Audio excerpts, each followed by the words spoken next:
Silchar medical college হাসপাতালের সামনে গাড়ি পার্কিং নিয়ে বিবাদকে কেন্দ্র করে অ্যাম্বুলেন্স চালকের ছুরিকাঘাতে গুরুতর আহত এক টোটো চালক। ঘটনার বিবরণ মতে পরিবারের লোকজনের কাছ থেকে জানা যায়, শিলচর মেহেরপুর পাঁচঘড়ি রোডের বাসিন্দা নিজামউদ্দিন বড়লস্কর পেশায় অটো চালক। বুধবার সকালে আতাল বস্তির বাসিন্দা বাপ্পু নামের এক অ্যাম্বুলেন্স চালকের সঙ্গে গাড়ি পার্কিং নিয়ে তর্ক বিতর্ক হয় এবং পরবর্তীতে নিজামউদ্দিনের পায়ে ছুরিকাঘাত করে বাপ্পু। বর্তমানে শিলচর মেডিকেল কলেজে মৃত্যুর সঙ্গে পাঞ্জা লড়ছে অটো চালক নিজামউদ্দিন। ঘটনার খবর পেয়ে ঘুঙ্গুর ফাঁড়ির আইসি দলবল নিয়ে ঘটনাস্থলে তদন্ত শুরু করেন এবং ঘটনার সাথে অভিযুক্ত বাপ্পুকে পাকড়াও করে থানায় নিয়ে যান।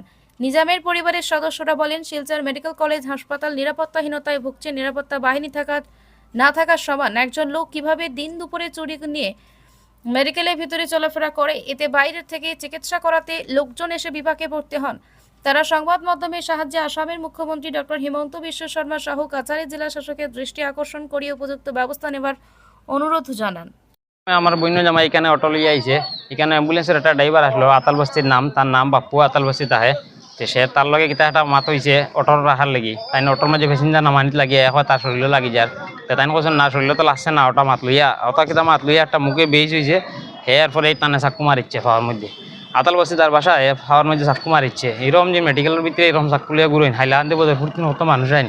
তারা যিনি কেন যিনি এরকম করে গুন্ডারা চালায় আতালবস্তির ইয়া, তো এটা ভবিষ্যতে বহুত অসুবিধা হয়ে যাব আরও মানুষের লেগে। হাইলাহান্দি থেকে মানুষ আছে, ও বাইরে মানুষ আছে, বদরপুরের মানুষ আছে, সবার অসুবিধা হইব। তো এটা আমরা নিয়াই চাই। পুলিশ তো আইসো নহন, এখানেও কেস লেখা হয়েছে, তখন আমরা এটা নিয়াই বিচার চাই। তার বাসা হইলে আমরা মেহেরপুর পাঁচগড়ির ভিতরে নিজামউদ্দিন বড়লস্কর তার নাম। বয়স আছে 32 বছর বয়স। না আছে তার খাওয়ার মাঝে ব্লাডও লাগে, ব্লাডটা ডোনেট করা হয়েছে। এখন আমরা খুব অসুবিধা আছে, তাই না? আমরা তো প্রশাসন আছে নিয়াই বিচার চাই যে এটা আপনারা কর্তা এরকম যে গুন্ডারা চলে। তো আমরা তো মেহেরপুরের মানুষ, কোনো অসুবিধা নাই, আমরা দেখলি। কিন্তু ওখানে যে হাইলাকান্দি বদরপুর থেকে যারা মানুষ হইব তারা তো বহুত অসুবিধা হইব এরকম। এখানে যিনি তারা এখানে লোকে লইয়া যিনি লোকে দাদাগিরি করে, তো বাইরে মানুষ কোনোদিনও সেফ না এখানেও।